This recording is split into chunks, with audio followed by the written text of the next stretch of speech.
आशा करता हूँ कि आप सभी अपने घर में सुरक्षित होंगे, स्वस्थ होंगे और केंद्र एवं राज्य सरकार के द्वारा जो भी गाइडलाइंस आपको बताई जा रही हैं आप उनका पालन कर रहे होंगे।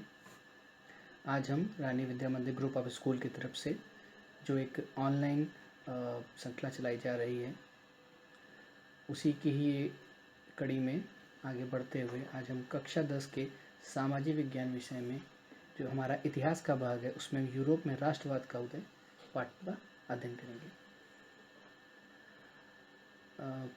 पाठ की शुरुआत से पहले आपके सामने एक चित्र दिख रहा होगा। आपकी ये किताब का एनसीईआरटी का ही किताब में दिया हुआ है, तो इसको हम पहले ज़रा थोड़ा सा देखते हैं कि इसमें हम क्या इसमें हम जो, क्योंकि कई बार चित्र के माध्यम से भी कलाकार ऐसी चीज़ों को उभारते हैं और हम इतिहास में पहले भी हमने कई सारे मतलब हम जब चित्र देखते हैं तो उनमें उस समय जो घटनाक्रम हुए होते हैं उनका कहीं ना कहीं चित्रण होता है। तो चित्र में हम देख पा रहे हैं कि ऊपर ईसा मसीह का चित्र बना हुआ है, त्रिशूल लिए हुए हैं, आसपास उनके जो भी एंजल्स या जो भी दूत बोले जाते हैं वो सब दिखाए हुए हैं। फिर जैसे ही थोड़ा नीचे नज़र आते हैं तो एक लोगों की भीड़, एक श्रृंखला ऐसी चलती चली आ रही है। उसमें महिलाएं हैं, बच्चे हैं, कोट पहने हुए, कुछ पढ़े लिखे जो संभ्रांत लोग ऐसे लगते हैं वह, और सब झंडा लिए हुए हैं और एक मूर्ति जैसी सफ़ेद सफ़ेद आपको दिख रही होगी, उसकी तरफ बढ़ते हुए चले जा रहे हैं। अगर आप मूर्ति को ध्यान देंगे तो उसके हाथ में एक मशाल है। अगर आप उसके बाएं हाथ पे देखेंगे तो मशाल है और दाहिने हाथ पे कुछ किताबें जैसी कुछ दिख रही हैं, कागज़ जैसे दिख रहे हैं। तो कहीं ना कहीं चित्र के माध्यम से जो भी चित्रकार उसने यह दिखाने की कोशिश की कि उस समय में घटनाक्रम क्या चल रहे थे। फिर थोड़ा सा हम नीचे जब देखते हैं तो यहाँ पर हमें आप ध्यान से आप देखेंगे तो मुकुट, जो ताज है वो टूटे हुए पड़े हुए हैं, ज्वेलरी जैसी दिख रही हैं, मूर्तियाँ टूटी पड़ी हुई हैं। तो इस चित्र के माध्यम से कहीं ना कहीं ये चीज़ देखने को मिल रही है कि राजाओं के प्रति या जो भी राजवंश थे उनके प्रति जनता में बहुत आक्रोश था। जनता पसंद नहीं करती थी उनके शासन को और जनता चाहती थी कि एक ऐसा इस तरीके का राज्य बने, ऐसा संसार बने जहाँ पर सीधे जनता का शासन हो, जहाँ पर आज़ादी हो, जहाँ पर लोगों को हर तरीके की सुविधाएं मिले और एक निरंकुश शासन व्यवस्था है ये ना हो। इसी पार्ट में हम थोड़ा सा आगे बढ़ेंगे। वैसे तो हम पूरे इस पार्ट को तो नहीं पढ़ सकते, क्योंकि अगर इस पार्ट को पढ़ेंगे तो बहुत लंबा ये वीडियो बन जाएगा और इस वीडियो को भी हम कई पार्ट में ही आपको हम दिखाएंगे। ये पहला भाग है इसका, इस पार्ट का। हम थोड़ा सा कुछ लाइनें पढ़िए। पहले हम चित्र जिन्होंने बनाया है और ये जरा लाइन इसको एक बार पढ़ लेते हैं। फ्रेडरिक सारियू, विश्वव्यापी प्रजातांत्रिक और सामाजिक गणराज्यों का स्वप्न, राष्ट्रों के बीच संधि 1848। इसमें देखो 1848 में एक फ्रांसीसी कलाकार फ्रेडरिक सारियू ने 4 चित्रों की एक श्रृंखला बनाई। इनमें उसने सपनों के एक संसार को रचा है जो उसके शब्दों में जनतांत्रिक और सामाजिक गणतंत्रों से मिलकर बना था। इस श्रृंखला के पहले चित्र को देखें, मतलब अभी हम जब देख रहे थे इसके यहाँ पे पहले चित्र को ऊपर तो देखें तो यूरोप में, मतलब ये पहला चित्र जो है, यूरोप में अमेरिका के लोग दिखाए गए हैं। सभी उम्र और सामाजिक वर्गों के स्त्री पुरुष एक लंबी कतार में। अमेरिका के लोग कैसे दिखाए गए हैं, तो हम अमेरिका के झंडे को देखेंगे। तो आप इसमें ध्यान से देखिए, कहीं पर अमेरिका का झंडा दिख रहा है, जैसे रशिया का झंडा दिख रहा है यहाँ पर। अमेरिका का भी झंडा होगा, शायद नहीं है, चलिए इसमें वो उन्होंने वेशभूषा के हिसाब से इसमें बताया होगा। यूरोप में अमेरिका के लोग दिखाए गए हैं, सभी उम्र और सामाजिक वर्गों के स्त्री पुरुष, जैसा कि हम पहले इसमें चर्चा कर चुके हैं, दिखाए गए हैं। लंबी कतार में स्वतंत्रता की प्रतिमा की वंदना करते हुए जा रहे हैं। जैसे हम लोग भारत माता की अपने यहाँ करते हैं कि भारत माता की जय, भारत माता है, इस तरीके से वहाँ पे भी यूरोप में भी कसरी कर जाता है कि स्वतंत्रता की देवी का एक मानते थे वहाँ पर। आपको याद होगा कि फ्रांसीसी क्रांति के दौरान कलाकार स्वतंत्रता को महिला का रूप प्रदान किया करते थे। यहाँ भी आप ज्ञानोदय की मशाल को पहचान सकते हैं, जो उसके एक हाथ में है और दूसरे हाथ में मनुष्य के अधिकारों का घोषणा पत्र। ये हम एक कागजों की चर्चा कर रहे थे। मनुष्य के अधिकार मतलब व्यक्ति किस तरीके का शासन चाहता है, किस तरीके का रहन सहन होना चाहिए, किस तरीके की व्यवस्थाएं होनी चाहिए, तो ये उसमें उसने दर्शाने की कोशिश की है। और दूसरे में मनुष्य के अधिकार घोषणा पत्र प्रतिमा के जमीन पर निरंकुश संस्थानों के ध्वस्त अवशेष बिखरे हुए हैं, जो ताज पड़े हुए थे, मुकुट पड़े हुए थे। सारियुन के कल्पनादर्श यूटोपिया, अभी देखिए कल्पनादर्श शब्द जो आया, अभी हम इस पर हम जरा देखते हैं। तो बगल में अगर हम जब दाहिने साइड देखेंगे तो नए शब्द एक हेडिंग दी हुई, इस पर जरा ध्यान दें। तो इसमें इन्होंने वर्ड दिया है यूटोपिया। अब हम यूटोपिया पे जरा आते हैं। ये कल्पनादर्श यूटोपिया एक ऐसे समाज की कल्पना जो इतना आदर्श है कि उसका साकार होना लगभग असंभव होता है।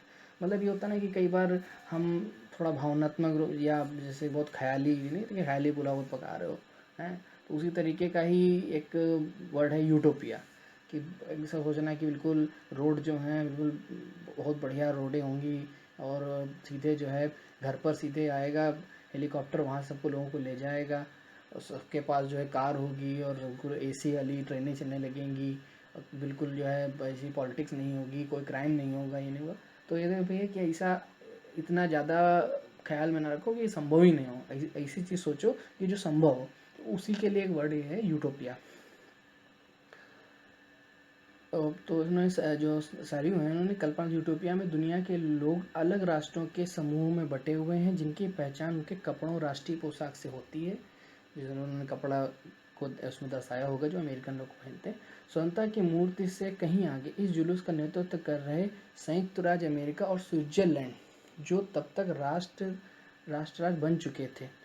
तो क्या हुआ था कि यूरोप की क्रांति में स्विट्जरलैंड और अमेरिका तो यूरोप के ये तरीके से राष्ट्र के रूप में, कि जहाँ पर लोगों के द्वारा एक चुनी हुई सरकार हो, उस तरीके का एक व्यवस्था वहाँ पे तैयार हो चुकी थी। तो उसने उन्होंने यही बताया कि राष्ट्र राज्य के रूप में ये उभर चुके थे।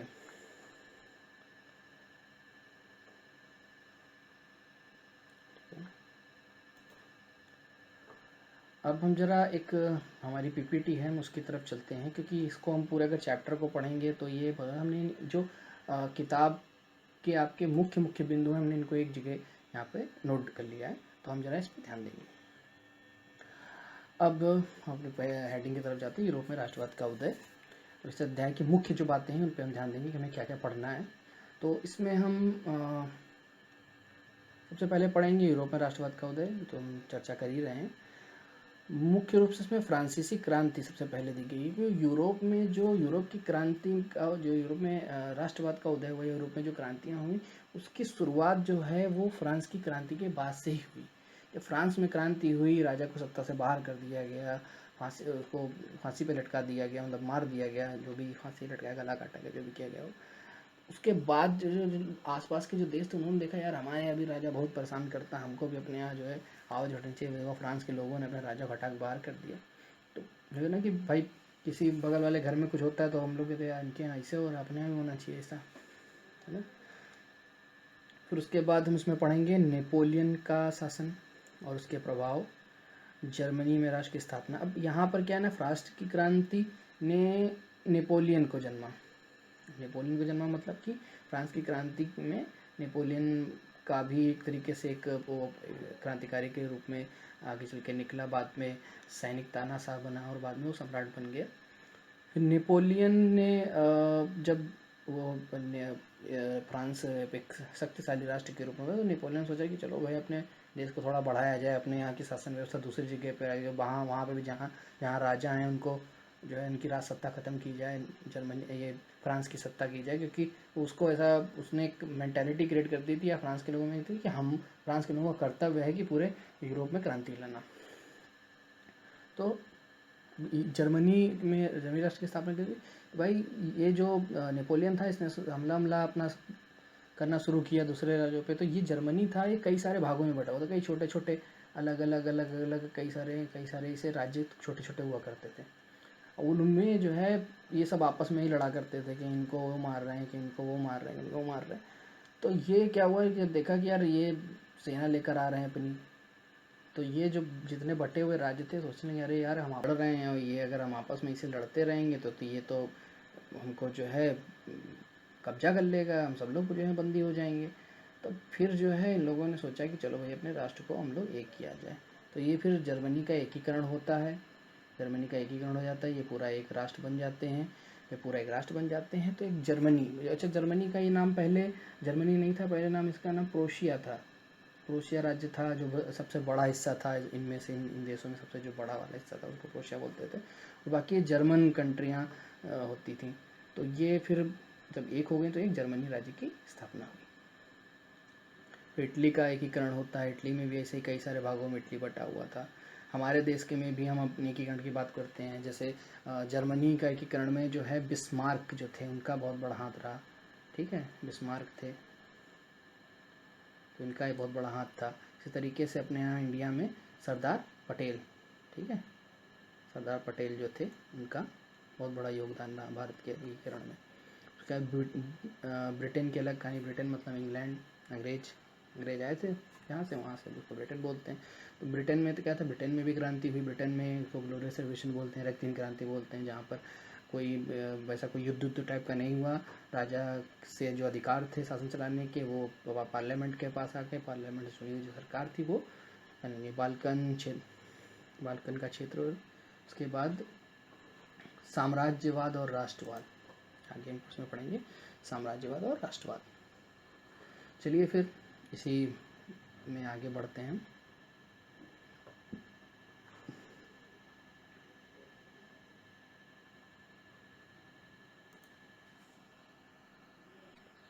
फिर जैसे ही हम इसमें अब आगे की चीज़ें देखते हैं कि हमें आगे क्या क्या पढ़ना है। राष्ट्रवाद जो हमारी पहली हेडिंग थी, जो विचारधारा किसी भी राष्ट्र के सदस्यों में एक साझा पहचान को बढ़ावा देती है उसे राष्ट्रवाद कहते हैं।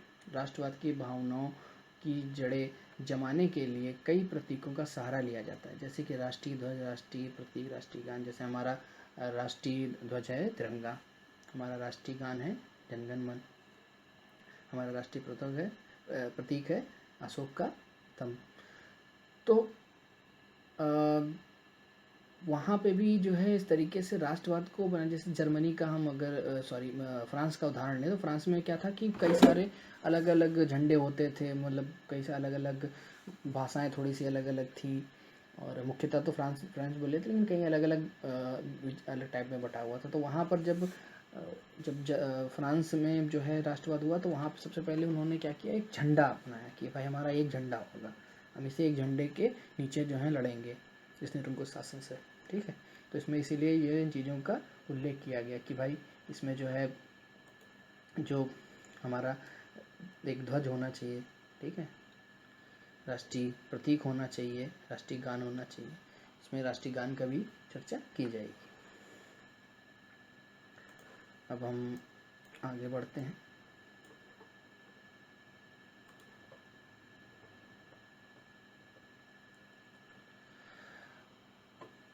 उन्नीसवीं सदी के मध्य तक यूरोपीय देशों का रूप वैसा नहीं था जैसा कि आज है। विभिन्न क्षेत्रों पर अलग अलग वंश के लोग राज करते थे। इन इलाकों में राजतंत्र का शासन हुआ करता था, जैसे हमने ऊपर भी चर्चा कर चुके हैं पहले भी। उस काल में ऐसे तकनीकी परिवर्तन हुए जिनके कारण समाज में अभूतपूर्व बदलाव आए। समाज में आए इन परिवर्तनों ने लोगों में राष्ट्रवाद की भावना को जन्म दिया।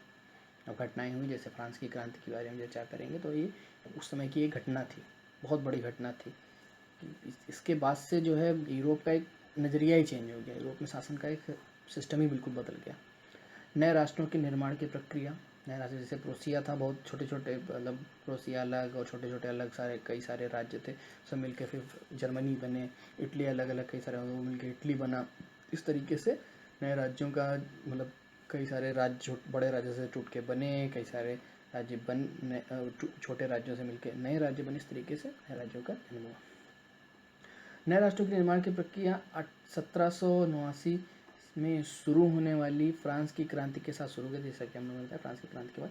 लेकिन किसी भी नई विचारधारा की तरह राष्ट्रवाद को भी अपनी जड़ जमाने में लगभग एक सदी लग गया। मतलब बहुत ऐसा नहीं कि एकदम सही हो गया फ्रांस की क्रांति, बहुत लंबा संघर्ष एक चला, बहुत लोग मरे, बहुत कई लोगों ने मतलब बहुत संघर्ष किया, उसके बाद जाके ये इस तरीके की क्रांति संभव हुई। इस लंबी प्रक्रिया के अंतिम चरण में फ्रांस का एक प्रजातांत्रिक देश के रूप में गठन हुआ। फ्रांस की क्रांति के बारे में प्रजातांत्रिक मतलब पहले राजा का शासन था, प्रजातांत्रिक। उसके बाद यह सिलसिला यूरोप के कई अन्य देशों में भी चलने लगा। 20वीं सदी की शुरुआत आते आते विश्व के कई हिस्सों में आधुनिक प्रजातंत्र की स्थापना हुई।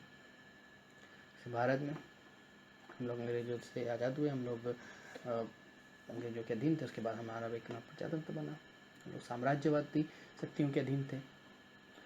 फ्रांसीसी क्रांति, राष्ट्रवाद की पहली। अब इन शब्दों पर बेचारा थोड़ा सा ध्यान से हम इसको पढ़ेंगे कि क्योंकि हमको जो हम बोर्ड में जब एग्ज़ाम में जाएंगे तो हमें क्वेश्चन जो लिखने होते हैं उनमें भी कहीं ना कहीं हम उस समय बड़ा सोचने लगते हैं कि यार रट्टा माले, हम ये समझने वाली चीज़ है। हिस्ट्री में सबसे अच्छी चीज़ ये है कि आप इसको समझें, आप इसको चर्चा करें लोगों से, आपके दिमाग में बस जाएगी। आप इसको इस तरीके से ना लें कि हम ये भाई साइंस की रिएक्शन है, इसको रट लें, लिख दें जाके, समझने वाली चीज़ है। राष्ट्रवाद की पहली अभिव्यक्ति, राष्ट्रवाद की पहली अभिव्यक्ति फ्रांस में हुई। फ्रांसीसी क्रांति ने फ्रांस की राजनीति और संविधान में कई बदलाव किए। सन 1789 में सत्ता का स्थानांतरण राजतंत्र से प्रजातंत्र संस्था को हुआ। मतलब एक राजतंत्र था, राजा सीधे डायरेक्ट गवर्न करता था। राजा कहीं हैंडपम्प लगना है वो भी राजा डिसाइड करे, कहीं पर फला किसी का जो है मतलब घर जो है तोड़ कर बनाना है, राजा डायरेक्ट डिसाइड करे, रोड बनने, मतलब सब वही सीधे वहीं से वो डिसाइड हो रहा था। एक तो फ्रांस का राजा से लोग इसलिए भी चिढ़ते थे क्योंकि वो फ्रांस की राजधानी थी पेरिस, लेकिन रहता था जाके वर्साए का, मतलब उसका एक फ्रांस से दूर एक जगह थी, वहाँ पे बहुत आलीशान महल था, वहाँ बना हुआ था। उस नई शुरुआत में ऐसा माना जाने लगा कि फ्रांस के लोग आगे से अपने देश का भविष्य स्वयं तय करेंगे। मतलब के बाद ये हुआ कि भाई अब जो है राजा वाजा तो नहीं चलेगा, ये है कि अब लोग किस तरीके का शासन चाहते हैं वो अपना डिसाइड करेंगे। राष्ट्र की भावना की रचना, क्रांतिकारियों ने लोगों में एक साझा पहचान की भावना स्थापित करने के लिए कई कदम उठाए। उनमें से कुछ निम्नलिखित है। अब क्या उस समय जब क्रांति हो रही थी या क्रांति होने वाली थी तो क्या भूमिकाएं बन रही थी, क्या लोग नई नई चीज़ें डिस्कस करते, क्योंकि भाई वहाँ पर भी एक मध्यम वर्गीय वर्ग था जो थोड़ा पढ़ा लिखा था, थोड़ा उसके मतलब चर्चाओं में बैठता था, सभाएं लगती थी तो डिस्कस कुछ ना कुछ होती, जैसे हम लोग बैठते हैं पॉलिटिकल चर्चा करते उस समय होते। तो उन्होंने क्या किन चीज़ों पर विचार किया, एक तो एक पितृभूमि और उसके नागरिकों की भावना का प्रचार, जिससे एक ऐसे समाज की अवधारणा को बल मिले जिसमें लोगों को संविधान से समान अधिकार प्राप्त हो। मतलब पितृभूमि जैसे हम लोग कहते हैं ना, भारत माता हमारी मातृभूमि, तो उस तरीके से वहाँ पे एक शब्द जो है इस्तेमाल किया पितृभूमि, कि हमारे बाप का देश है। मतलब ऐसे नहीं बोलते होंगे लेकिन ये एक बात है कि ये हमारी भूमि है, हम इसके नागरिक हैं, हम हमारा कर्तव्य बनता है इसके प्रति कि हमें इस तरीके के निरंकुश राजा को हटाना है यहाँ से। राष्ट्रीय प्रतीक को हटाकर एक नए फ्रांसीसी झंडे का इस्तेमाल, जैसा बताया नहीं कि अपना एक हमारा झंडा होगा, उसके नीचे हम सब उसके तले कार्य करेंगे, इस्तेमाल किया गया जो कि तिरंगा था। मतलब हमारा वाला तिरंगा नहीं था, उनका तिरंगा अलग था, उनके में ब्लू, नेवी ब्लू, वाइट और रेड इस तरीके का, हमारा अपना अलग है। स्टेट जनरल को सक्रिय नागरिकों द्वारा चुना गया और उसका नाम बदलकर नेशनल असेंबली का। पहले क्या होता है, जो राजा था उसके वो भी एक जैसे नहीं क्या कि भैया राज दरबार जिसको बोलते हैं, उनका एक राज दरबार था, उसको स्टेट जनरल बोलते थे। और स्टेट जनरल को सक्रिय नागरिकों द्वारा चुना गया, मतलब जो लोग होंगे जो चुने जाएंगे लोगों के द्वारा जिस तरीके से भी, वो स्टेट जनरल को चलाएंगे। उसका नाम भी बदल दिया, उसको नेशनल असेंबली करेगा। फिर राष्ट्र के नाम पर स्तुति गीत बनाए गए और शपथ लिए गए, मतलब वही नहीं राष्ट्रगान बनाया गया। तो वहाँ पे सेना का जो है एक होता था, उसको जो है उन्होंने लिया राष्ट्रगान को। शहीदों को नमन, मतलब जो शहीद होंगे हमारे, उनको हम नमन करेंगे, रिस्पेक्ट देंगे जिस तरीके से। नहीं हमारे यहाँ शौर्य चक्र दिया जाता है, वीरता पदक दिए जाते हैं राष्ट्रपति के द्वारा, ये सब चीज़ें उसी तरीके से वहाँ पर भी। उसके बाद फिर एक केंद्रीय प्रशासनिक व्यवस्था बनाई गई जिसने सभी नागरिकों के लिए एक जैसे नियम बनाए। मतलब ये था कि पहले अलग अलग नियम होते थे कि भाई ये राजा के जो कुलीन वर्ग, राजा के जो साथ में रहते हैं जो कुलीन वर्ग था, उसके लिए अलग नियम थे, राजा के जो परिवार था उसके लिए अलग नियम थे, उसके बाद उससे नीचे जो लोग आते थे उसके लिए अलग नियम थे। तो ये सब जो है अलग अलग नियमों को जाके एक नियम होगा कि भैया जो है इन पर लागू होगा वो हम पर लागू होगा। यानी अपने यहाँ चर्चा होती है कि सामान्य आचार संहिता ये सब चीज़ तरीके की, उस तरीके से वहाँ पर भी था कि सबके लिए एक ही नियम बनाया जाए। फ्रांस के भूभाग में प्रचलित कस्टम ड्यूटी को समाप्त किया गया। आपकी कस्टम ड्यूटी क्या है? कस्टम ड्यूटी मतलब जिस तरीके से अपने नहीं कस्टम होता है कि कहीं दूसरे देश से कोई सामान आता है तो उस पर एक टैक्स लगता है, कर लगाया जाता है, उसी प्रकार से फ्रांस के अंदर भी ये था ना कि अलग अलग फ्रांस के भाग होते थे। वहाँ से कोई सामान इधर जाता था तो उसमें टैक्स लगता था, फिर इधर से उधर जाता था तो उसमें टैक्स लगता था। और टैक्स भी क्या थे? अलग अलग टैक्स थे कि यहाँ पर जो है 10 रुपये पड़ रहे हैं तो पता चले दूसरे राज्य में 12 रुपये पड़ रहे हैं। तो ये अलग बड़ी व्यवस्था अलग थी। तो इसको जो है कस्टम ड्यूटी को समाप्त किया जाए कि भाई ये कर ना लगे, पता चले हम सामान अपना बेचना है तो आधा तो कर में ही चला गया, इतना बोया नहीं तो कमा भी नहीं पाए और उल्टा वो हमारा नुकसान हो गया। क्षेत्रीय भाषाओं को नेपथ्य में धकेला गया और फ्रेंच भाषा को राष्ट्र की आम भाषा के रूप में बढ़ावा दिया गया।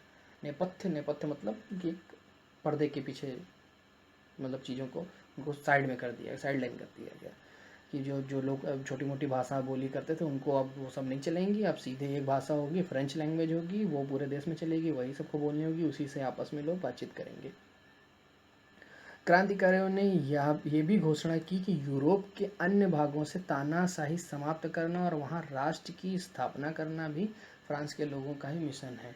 अब देखिए हमने इसके विषय में चर्चा करी थी कि यूरोप के लोग जो है ना उनके अंदर एक भावना आ गई थी कि भाई हमारा काम है कि हम क्रांति लाए हैं, अब हमारा कर्तव्य बनता है यूरोप में जितने भी ये सब राजशाही चल रही है, तानाशाही चल रही है, इसको समाप्त करें वहाँ पे भी।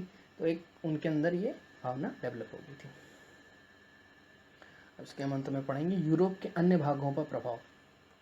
फ्रांस में होने वाली गतिविधियों जैसे हम पहले भी चर्चा कर चुके हैं कि जब फ्रांस में इस तरीके की गतिविधियाँ हो रही थी उसका फ़र्क जर्मनी पे पड़ा, बाद में इटली पे पड़ा और इंग्लैंड पे पड़ा। तो ये तरीके से फ्रांस में होने वाली गतिविधियों ने यूरोप के कई शहरों के लोगों को प्रभावित किया। इन शहरों में शिक्षित मध्यम वर्ग के लोगों और छात्रों द्वारा जैकोबिन क्लब बनाए गए। मतलब एक तरीके से क्लब जैसे आज के टाइम पर नहीं होते हैं कि बैठकें लगती हैं, है ना, इस तरीके से लोग बैठते हैं, चर्चा करते हैं, डिस्कस करते हैं कि भाई हमारे यहाँ शासन व्यवस्था कैसी चल रही है, क्या सही हो रहा है, क्या गलत हो रहा है, पढ़ाई लिखाई में क्या सही चल रहा है। इस तरीके से वहाँ पे भी ऐसे क्लब बनाए गए चर्चाएँ के लिए। इन क्लबों की गतिविधियों ने फ्रांस की सेना द्वारा घुसपैठ का रास्ता साफ कर दिया। 1790 के दशक में फ्रांस की सेना ने हॉलैंड, बेल्जियम, स्विट्जरलैंड, इटली के एक बड़े भूभाग पर घुसपैठ कर ली। वही बता रहे हैं कि अब इन लोगों का कि हमारा तो भाई कर्तव्य है कि पूरे यूरोप में जो है राजशाही सिस्टम ख़त्म करना, तो उसी के ही कर्तव्य का पालन करते हुए हॉलैंड, बेल्जियम, स्विट्जरलैंड सब जगह चले गए कि अब हम जो है शासन चलाएंगे, अब राजा नहीं होगा, हटाओ इनको सबको, घुसपैठ कर ली। इस तरह फ्रांसीसी सेना ने अन्य देशों में राष्ट्रवाद का प्रचार करने का काम शुरू कर दिया। तो आज के इस वीडियो में हम इतना ही पढ़ेंगे और अगले भाग में हम इसके आगे का जो भी जो शेष है उसके पे चर्चा करेंगे। इस तरीके से जो भी क्योंकि ये काफ़ी बड़ा चैप्टर है और इसे एक छोटे वीडियो में सिर्फ नहीं किया जा सकता, इसके भाग को हम अलग अलग करके पढ़ेंगे। तो इसका PDF मैं आपको लिंक में दे दूँगा और वहाँ से आप डाउनलोड कर लीजिएगा। आप इस पूरी जो NCERT का ये पूरा PDF दिया हुआ है किताब का, आप इसको पूरा पढ़ें जो इसमें फ्रांस और यूरोप के राष्ट्रवाद से संबंधित है। कि देखिए अगर इसमें अगर हम पूरा पढ़ेंगे तो ये फिर वही ना कि तो बोरिंग हो जाता है ना, थ्योरी पूरी हो जाती है, तो मेरे को समझना है, ठीक है। पढ़ना और वो वाली सारी चीज़ें जितनी भी हैं क्वेश्चन आंसर वाली, वो हम बाद में सब चीज़ें करवाएंगे, वो आपको स्कूल में भी कराई जाएंगी और जो अन्य बाहर के बच्चे हैं उनको भी हम सजेस्ट करेंगे किस तरीके से आपको लिखना है सारी चीज़ें। ठीक है बच्चों, आप इसको पढ़िएगा और देखिएगा और आप वीडियो को लाइक करना ना भूलें, लाइक कर दें, चैनल को सब्सक्राइब करें और जो बच्चे हैं उन तक शेयर करें। ठीक है, धन्यवाद।